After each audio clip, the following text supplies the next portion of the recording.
In today's tutorial, we are going to learn how to set up your Outlook on your school computer and how to access webmail when you're out of district. The first step in accessing your Outlook, you will need to click on the magnifying glass and type in Outlook.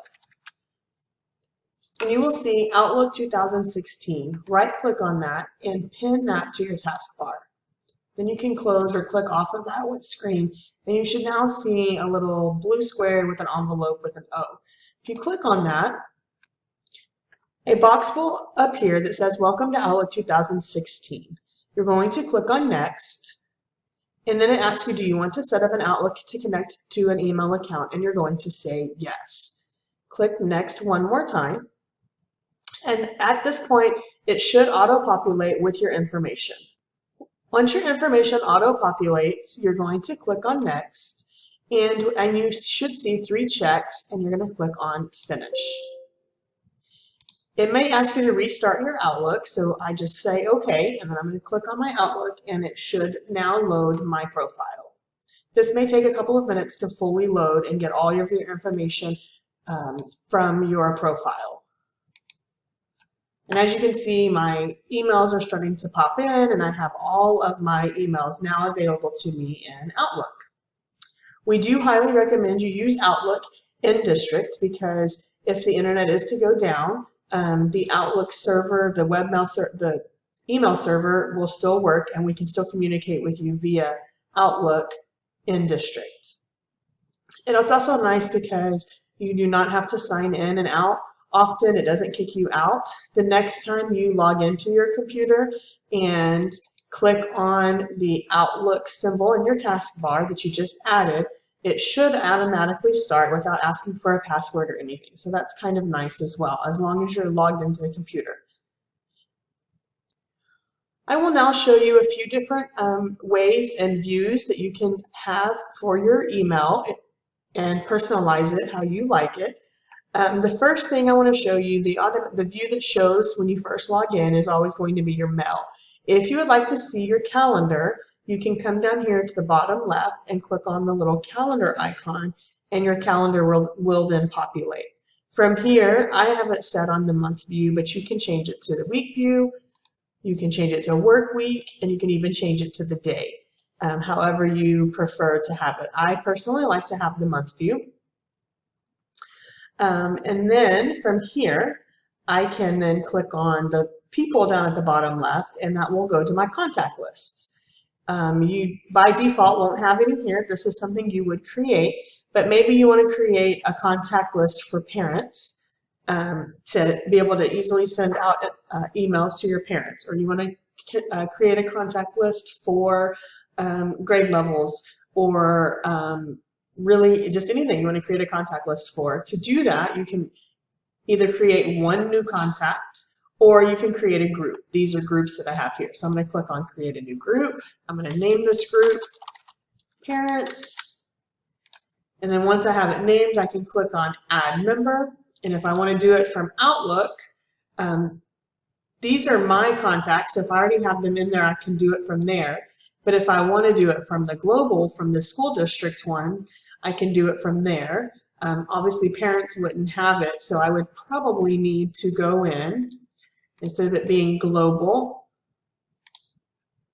I would do add members, and it would be a new email contact. And I would get this box, and I would have to put their name and their email, and then I would add it here. So, John Smith, jsmith@gmail.com, and then I would click OK. And I have now that person in my contact list, and I can continue adding members this way, as many as I need for that contact group. Once I'm done, I hit save and close, and then that group is in my contact list. If I want to go back to my email, I click on the envelope, and it'll take me back to all of my emails. Okay. When you're in your email, up at the top, this is like a preview of your email. You haven't really opened it, you're just kind of viewing it here in the preview. If you want to open it completely, you can double click on it and it'll pop it out in its own box. Okay, but you can, from here, I can reply all, and I can forward. Okay, if you notice on mine, I have a calendar over here to the right, and if I had events today, they would be listed under here. If you want to have a view like mine, if you click on view and then come to here to this to-do bar, click on the drop down, and you can select calendar. If you don't want it, it goes away. Okay, so click to-do bar, add the calendar. I can also add tasks, and it'll give me all the tasks, those things that I flagged in my email that I need to work on. Okay. I can change the view here. I have selected compact view, but you can also have a single view, and you can have without a preview. Okay, so those are your options here on how you want to view your email. My favorite is the compact view, and then I can preview my information here. You can create folders. That way you can organize your email if you want to. All you do to create a folder, when I'm over here on this left side, I right click and I click new folder. And that folder is going to go under wherever I move it. So we'll just do test folder. And I now have test folder under this. And I can add emails, right? I can just click and drag them into that folder. So now when I go to that folder, it's just that email. Okay. I can move this folder around. If I want this folder to go under my 2019-2020, I just click and drop it there. And now that test folder is in there. But I can get to that email just like that. These are all folders here, and I just have them collapsed so you can see. Having folders will help you stay nice and organized. All right, the next portion of today's tutorial will be how to access webmail. If you are at home, you aren't going to be able to use the Outlook application. It only works in network. So I'm going to go ahead and close out of this, and I'm going to open up an internet page. And we are going to go to the Dickinson ISD webpage.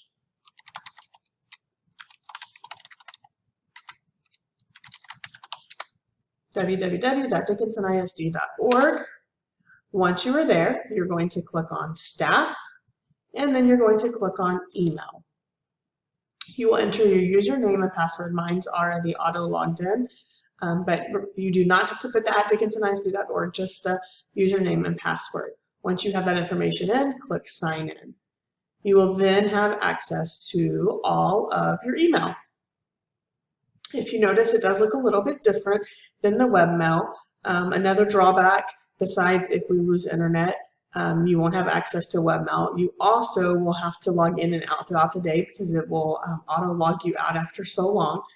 So that's kind of a pain, and Outlook doesn't do that. But we do know that sometimes we are at home and need to access our mail, and this is how you're going to do it. So you're going to go to Dickinson ISD and Staff and click on Webmail. You can still get to your calendars and different things in webmail, but it's a little bit different. So to get to your calendar, you're going to click on the little Rubik's Cube, and you're going to select calendar. And from here, you can still create events, and you can see all your events, but it doesn't have quite as many options. You can change your view, though. You can change it to month is what I have. We can do week, work week, and day. Okay, so you can still see your calendar. So I'm going to go back, click on that. You can see the people, that's that contact list again. And then I can click on tasks and see which tasks I have. And if I want to go back to my email, I'm going to click on mail. Okay, so here, if I click on my email, I can see my email. And then this is a little bit different. You do not see a reply button. The first thing you see is reply all. Remember, you do not want to reply all to your emails. If you're using webmail, click on the drop down and then select reply. That way you're only replying to the one person and not everyone in that email. Okay. So again, I'm going to show you that one more time, just in case you didn't see. Instead of clicking reply all, which is the default button, click on the drop down and select reply or forward, depending on what you would like to do. So reply, and then I can send my reply just to the one person, just to Debbie here.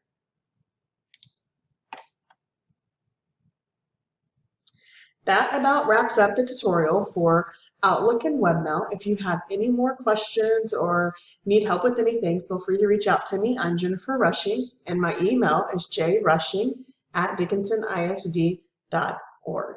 I'd be happy to answer any questions you may have. Thank you for joining us today. Have a great day.